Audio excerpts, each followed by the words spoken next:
Patiešām skarbi. Nav jau tā, ka tikai ātro kredītu izsniedzēju piemērotās procentu likmes ir ļoti augstas. Tādi ir arī to darbības rādītāji. Jo kurā citā nozarē vēl var lepoties ar, piemēram, apgrozījumu pieaugumu gada laikā par 100, 200 un pat 1500 un 2500% apmērā. Un tikpat strauji, cik audzis apgrozījums, cēlusies arī ātro kredītu izsniedzēju peļņa. Atsevišķos gadījumos gada laikā tā uzlikusi pat par 600%. No uzņēmēju viedokļa, protams, viss kārtībā, lai tā būda rūc, bet straujais tirgus kāpums iezīmējas arī pamatīgas problēmas. Par visu vairāk kolēģis Jānis Geste.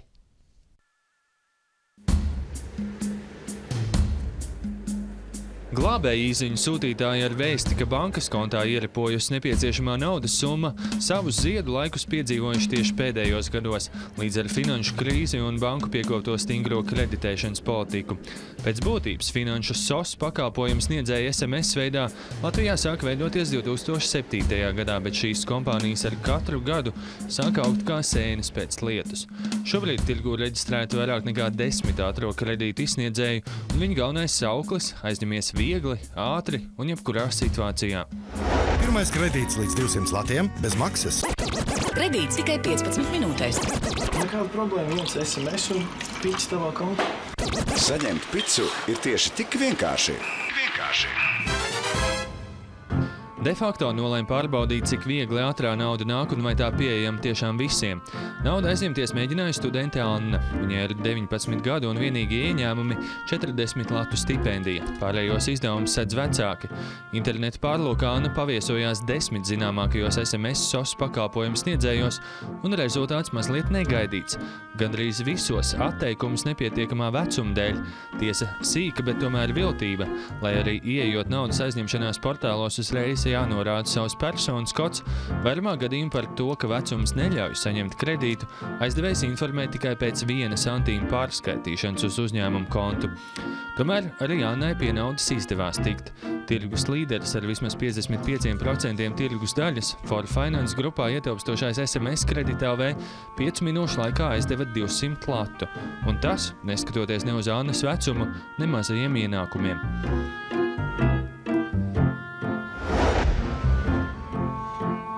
Mēģinājums numur 2 mūsu kolēģi Anete ar regulāriem ienākumiem, vecums 21 gads, ātri un bez liekiem paskaidrojumiem kredītu atsaka. Viens no straujāk augošajiem ātrajiem kreditētājiem via SMS. Bez naudas paliekam arī vēl dažos kreditētājos, iemesls gan netiek paskaidrots. Toties paveicis pie SIA MD investīcijas, uzturētā kredīta 7. Šis ātro kredīta devējs 2011. gadā salīdzinot ar gadu iepriekš, apgrozījumu spēja uzaudzēt par nepilniem 500%. Firma piedāvā aizņemties 100 latu un atdot par 5 latiem mazāk. Pie šī aizdevuma Anete tiek, tiesas saņemšanai paiet visa diena. Kredīta pieteikums apstiprināts. Sistēmas uzlabojuma dēļ aizdevumu saņem šīs dienas laikā. Atceņu kredītu. Jau nākamais Open Credit e-pastā kredītu atsaka, jo uzņēmums piefiksējis, ka konkurenti jau viņas vārdu meklējuši parādu piedzinēju datubāzē. Aizņemts nav piešķirts, jo jūsu personas kods vairāk kārtē ir pārbaudīts kavēto maksājumu datubāzēs. Pēc šīs ziņas metām mieru, tomēr de facto eksperiments ļauj secināt, ka vismaz īsā laika posmā daudzus kreditētājs apstaigāt nav jēgas un pie milzu naudas momentā tomēr netikt. Cits rezultāts noteikti būtu, ja katru dienu mēģinātu iegūt pa jaunam kredītam. To arī apliecina de facto saņemtās cilvēku vēstules. Maksātspējas nepietiekama izvērtēšana un agresīvas, pat maldinošas reklāmas. Tās ir problēmas, kuras nozares pārauga atzīst par steidzamu risināmām. SMS SOS biznesa balstās uz to, ka naudu ir iespējams aizņemties ļoti ātri, 15 minūtēs, bet Komercbankas norāda, ka tik īsā laika posmā izvērtēt klientu spēju aizņemto naudu atmaksāt nav iespējams. Faktiski, jebkuru kredītu ņemot, ir vajadzīgas pāris dienas, 4-5 dienas droši vien, kura laikā banka mēģina par šo cilvēku savākt informāciju, saprast, kāda ir viņa ienākumi, kāda ir viņa līdzšinējā kā kredītņēmēja uzvedība, maksājumu kultūra, vai viņš vispār tā ienākuma līmenī atbilst vai neatbilst, vai viņš spējas tālāk šīs saistības sekt. Savukārt ātrajiem kreditētājiem, ja es piezvanu uz ātro kreditētāju firmu, un dabūju kredītu 15 minūtēs, tad ir pilnīgi skaidrs, ka nav iespējams izvērtēt šo klientu kredītspēju. un tā nav atbildīga ne aizņemšanās, ne aizdošana.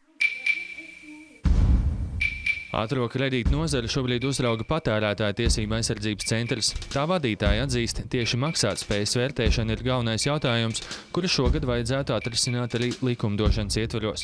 Viņa ir kategoriska. Ja 15 minūtēs kreditors nevar pārliecināties par cilvēku ienākumiem un spēju kredītu atmaksāt, šāds pakalpojums nevar tikt sniegts. Es neesmu pārliecināta, ka patērētājam šo pakalpojumu vajag.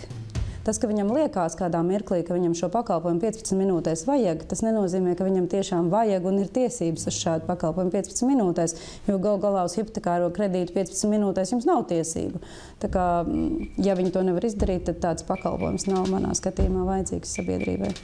Tieši naudas vieglā pieejamība un tas, ka slikta kredīta vēsture bankā neliedz to saņemt pie SMS aizdevējiem, ir viens no iemesliem, kāpēc cilvēki izmanto ātros kredītus. Viņi izvēlās šo pakalpojumu tādēļ, ka viņi principā negrib aizņemties no draugiem radiem, un lielākoties viņi arī nav spējīgi aizņemties no bankas daļa tā, ka vai nu viņiem ir ienākumi pārāk mazi, vai arī viņi vienkārši bankas viņiem nepiešķir šos kredītus.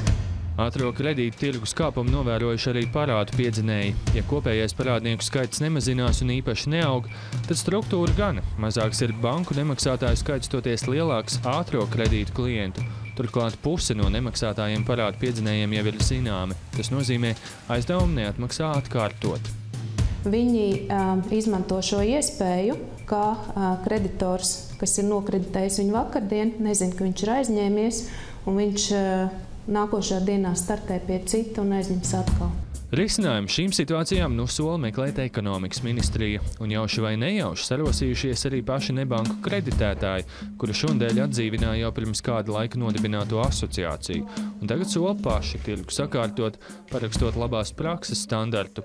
Tiesa noprotams, asociācija iebilst pret būtiskiem ierobežojumiem, piemēram, procentu likmju maksimālā apmēra noteikšanu. Esot jāizglīto patērētājs, vispārējo sakārtošot tirgus.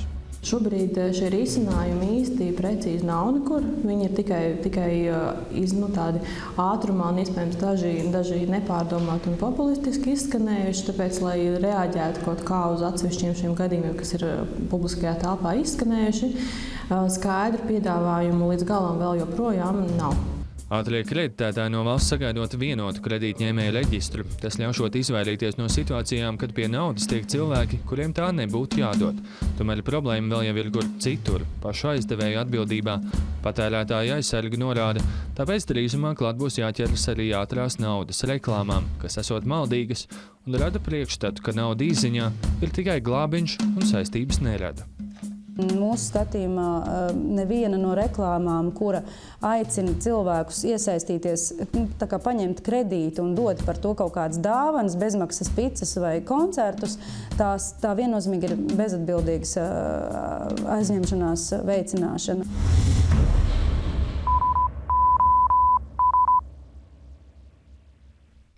Jau šobrīd detalizētas ziņas par ātro kredītu kompānijām, to finanšu rādītājiem un citu informāciju varat atrast jaunajā Latvijas televīzijas un Latvijas radio ziņu portālā. Ienāciet ziņas.ltv.lv un aicinām arī jūs dalīties savā pieredzē ar SMS SOS, aizpildot anketu un pastāstot par pašu piedzīvoto.